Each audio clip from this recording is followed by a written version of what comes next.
So I would presume na in the 23 years, pwede naman siguro kami po kumita. Sinabi mo, noong nag-DPWH na kami. Bilyon po. Nagsalita na po si Sara Diskaya sa mga tanong sa kanya tungkol sa interview kung paano siya naging bilyonaryo dahil sa mga maanumalyang flood projects. Pakinggan natin ang kanyang kasagutan. Mrs. Diskaya, pwede ba bang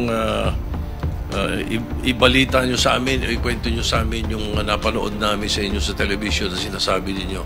Kailan po kayo unang nagkaroon ay kumita ng bilyon sa construction industry? Anong taon po yun? Good morning po. Bilyon po. Opo, kwento nung narinig po namin sa television, sinasabi nyo sa interview nyo dahil tinanong kayo kung anong naging gateway para gumanda ang buhay nyo. Sabi nyo kayo hindi naman nakakaangat nung araw. At tapos sabi ninyo ay noong DPWH na kami. Yun po yung sagot ninyo So, at tinanong kung magkano at sabi nyo bilyon. Kailan po itong unang bilyon na kumita kayo sa DPWH?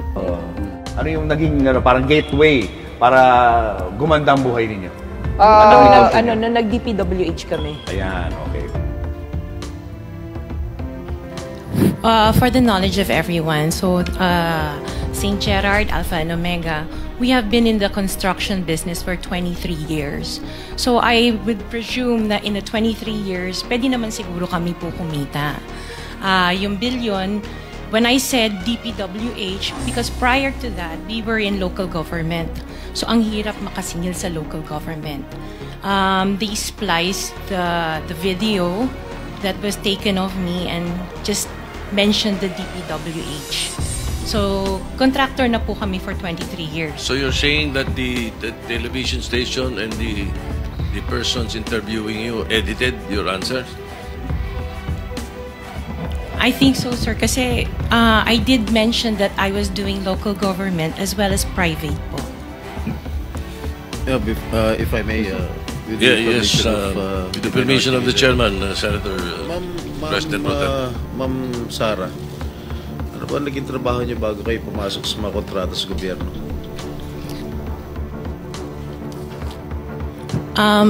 My father was a contractor before. Kontrata rin pero siya? yes po, for DPWH? LGU po. LGU, and then ako I worked sa ibang bansa. Yun po. Anong work mo sa ibang bansa? I was a dental receptionist and an orthodontic nurse. So you are a doctor? Nurse?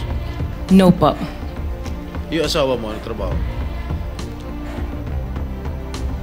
He works sa isang development corporation.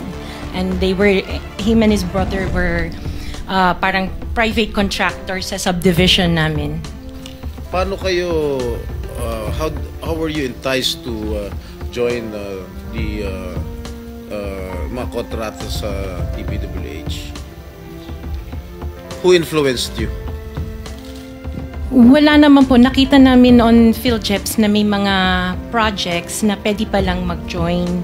So we joined the bidding na we know that we were qualified for. Very clear man yun sa video na sinabi mo. Kung kailan kayo kumita ng malaki, sabi mo, noong nag-DPWH na kami. Ngayon, gusto mong i-attribute yung wealth ninyo going back noon pa sa tatay mo, nung nagsimula kayo ganun. Pero very clear, the video won't lie. Sinabi mo, noong nag-DPWH na kami. Yes po. So, kailan ba kayo nag-DPWH? Parang sometime in 2012, nag-start kami with DPWH. Can you be definite with your answer? Parang 2012? Oh, please, because you're under oath, please. Yes po. Make sure of your answers. Sometime in 2012, we started with DPWH. We started with joining biddings. Pero prior to that, we were with local government. Yung mga flood control projects, kailan kayo nag-engage ng flood control projects sa DPWH? Siguro mga 2016 onwards. Please make sure of your answer. Yes po, 2016 onwards po. 2016 onwards? Yes po. 2016 onwards. May follow-up Yes, sir. ba? Okay. Go ahead, sir. Go ahead. Alright.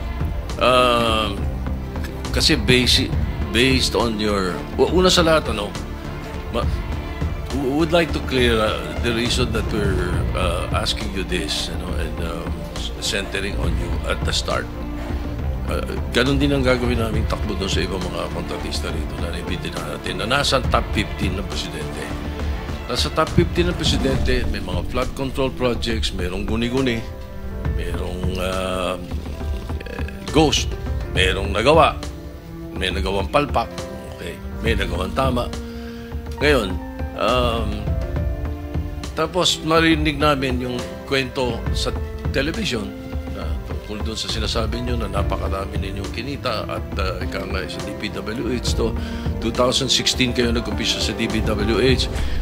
Pero yung mga pinakitang mga sasakyan ninyo ay 2022, 2025, 2024. So, lately, yung matindi, hindi po ba, na mga income ninyo? Mga anong taon kaya sa tingin ninyo? What year would you say that you were able to engage or be able to get projects from the DPWH for flood control projects? What year? Yun nga po, nag-start kami makakuha ng pailan-ilan, pero 2016 po onwards po. Yes. 2016 onwards. In 2017, how much did you pay the BIR on your income tax? Sorry, I don't have the data on me right now kasi I have an accountant that handles that po. Pero I can get it for you. Yes, please. May we request that Yes, po. we find out how much your income taxes were paid from that time, 2016 to the present. No? Okay. All right. Ang masasabi ko po dito ay mukhang nagsisinungaling itong babaeng ito. Sinabi niya na 2012 pa daw sila nagbibid sa mga project sa DPWH. Sinabi niya lang yon upang magbukang matagal na nilang pinagtatrabahuhan ang mamahaling kotse na ipinagyayabang niya sa news interview. Pero nabisto siya sa mga tanong dahil lumalabas na bagong modelo ang mga sasakyan at kabibili lang dahil sa pondo ng bagong flood control projects noong 2021 to 2025. Ang matindi pa pala dito sa babaeng ito ay hindi pala siya dating engineer or architect, kundi isang assistant ng dentista at isang dating receptionist. Ibig sabihin nito ay wala siyang kaalam-alam sa construction, kaya naman pala bungi-bungi ang mga flood control projects ay isa pala siyang assistant ng dentista. Paano mapapanagot ang mga babaeng katulad nito kung mismong DPWH at congressman ang sangkot sa katiwalian sa ating bayan? Kung umabot po kayo sa video na ito, ay itatanong ko po sana sa inyo kung may pag-asa pa ba ang bansang ito. That's all everyone. Salamat sa inyong panonood. This is Chuck and you're watching Biker Drone.